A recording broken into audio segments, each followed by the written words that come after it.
What can you still achieve after 60? More than you've been told, society says 60 is the beginning of decline, that your best years are behind you, that it's time to slow down, fade out, and accept that you're done. That's bullshit. And I'm going to show you exactly what's still on the table. 5 things you can still crush after 60. Not despite your age, because of it.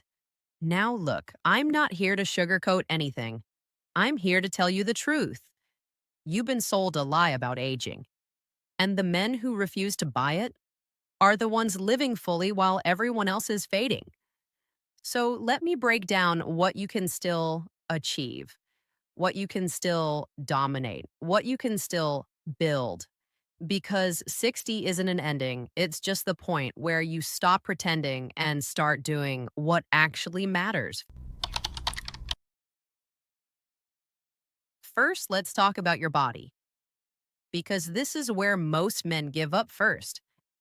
They hit 60 and think, well, that's it. I'm done. No, you're not. You won't bench what you did at 30, but you can still build muscle. You can still lose fat. You can still stay functionally strong. Men in their 60s run marathons. They lift heavy and they look damn good doing it. You see, physical decline isn't automatic, it's a choice.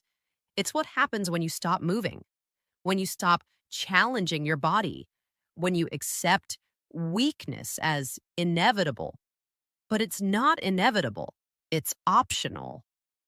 And the men who keep training, they prove it every single day. So stop buying the decline story. Start lifting, start moving, start taking care of your body like it still matters because it does. And the strength you build now isn't just physical, it's proof that you're still in the game. Now, let's talk about money because it's not too late to get your finances right. You can still invest smartly, you can still simplify your lifestyle, you can still build real wealth. The difference now is you understand what enough actually means. You're not chasing status, you're building security, and that clarity is power. You see, younger men are still figuring it out. They're making mistakes. They're chasing the wrong things. But you've got decades of experience. You know what works, you know what doesn't. And that knowledge is leverage. So use it. Build the financial independence that gives you freedom, because freedom is what you're really after, and it's still within reach. All right, let's talk about something most people won't: your romantic and sexual vitality. Because don't buy the myth that desire dies with age. It doesn't. If you take care of your body and your mind, that part of life doesn't have to fade. It just gets more grounded, more real, more connected.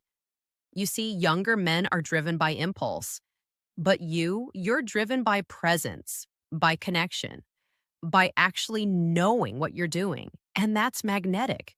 Women feel that, they respond to it. So stop believing the lie that your sexual life is over. It's not, it's just evolved. And if you're healthy, if you're confident, if you're engaged with life, you're still in the game. Now, before we continue to the bigger ish and maybe the most important one, tell me, what have you achieved after 60 that people said you couldn't? Drop a comment and let me know, because I want to hear your stories. I want to hear how you're defying the decline narrative. And if you're realizing you've been buying into the wrong story, if you're seeing that you've got more left in you than you thought, hit that subscribe button and ring the notification bell, because we challenge the decline narrative every single week. We show you what's still possible, and we remind you that 60 isn't the end, it's just the beginning of a different chapter. Let's continue. Okay, so we've covered body, money, and intimacy.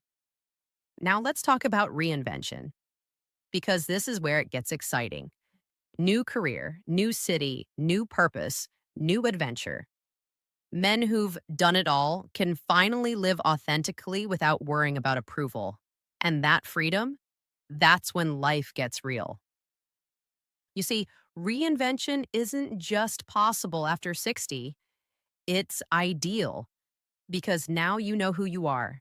You know what you want. You're not performing for anyone. You're not chasing validation. You're just living. And that authenticity is magnetic. Look at Colonel Sanders. He started KFC at 62, after failing at dozens of businesses, after being broke, after everyone told him he was too old. And he built an empire.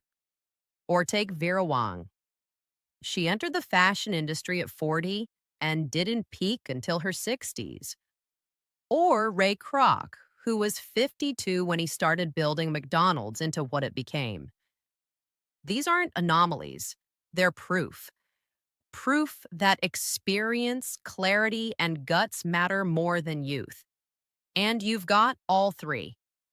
Now, let me tell you about someone I know personally. A man who spent his entire career in corporate, safe, stable, predictable. And at 63, he walked away. He wrote a book, something he'd been thinking about for decades, but never had the courage to do. And then he started a consulting business, not because he needed the money, but because he finally had the freedom to do it his way. No boss, no politics, no pretending. Just him, his expertise, and clients who valued what he brought. And you know what? He's thriving. Not just financially, but mentally, emotionally. He's alive in a way he never was in corporate because he finally gave himself permission to reinvent, to start over, to chase adventure on his own terms. That's what reinvention looks like. New skills, new challenges, new locations, new experiences, travel, push limits, pick up hobbies you never had time for. Plenty of men start hiking, surfing, motorcycling in their 60s because now they can do it for themselves, not for anyone else, just for them. So stop thinking it's too late. Stop thinking you've had your shot. You haven't. You've just reached the point where you can finally do it without caring what anyone thinks. And that's freedom. Now, here's the final one, and this is where meaning comes in: legacy building. Write, mentor, teach. Create something that outlives you because this is where impact happens. This is where your decades of experience actually matter. You see, younger men are still building their lives. But you've lived yours. You've got stories, lessons, wisdom, and that's valuable. Pass it on.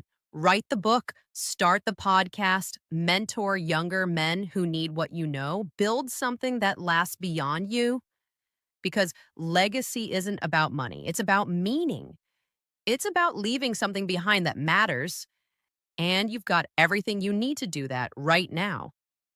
The bottom line is this: 60 isn't an ending. It's the point where you stop pretending and start doing what actually matters. You stop caring about approval. You stop chasing validation. You stop living for anyone but yourself. And that's when life gets good. You can still build strength. You can still build wealth. You can still experience intimacy and connection. You can still reinvent yourself and chase adventure. And you can still leave a legacy that matters. None of that is off the table. None of that is reserved for younger men. The only thing standing in your way is the story you've been told. The lie that 60 means decline, that your best years are behind you, that you're done. But you're not done. You're just getting started on the part of life where you actually get to live for yourself. So stop buying the decline story. Start moving, start building, start living. Because the men who do, they're the ones who prove that 60 isn't the end. It's just the beginning of the best chapter. If you're fired up, if you're ready to defy the decline narrative and show the world what's still possible, hit that subscribe button one more time because we're here every week reminding you that you've got more left in you than society wants you to believe. Stay strong, stay hungry, and never stop achieving. I'm Avery Scott, and I'll see you in the next one.